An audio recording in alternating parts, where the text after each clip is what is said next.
Law enforcement's asking kids not to play the secret assassin game. High school seniors, keeping in mind their brains are not developed until they're around 23, so they don't think ahead enough to be like, what if this goes bad?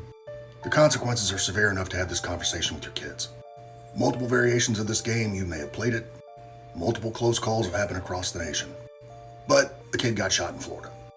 Police officer sees kids prowling around his house at night wearing masks. They all appear armed. Something happens and he ends up shooting one of them. Football player, he gets hit in the arm. That's really close to center mass. It breaks his arm.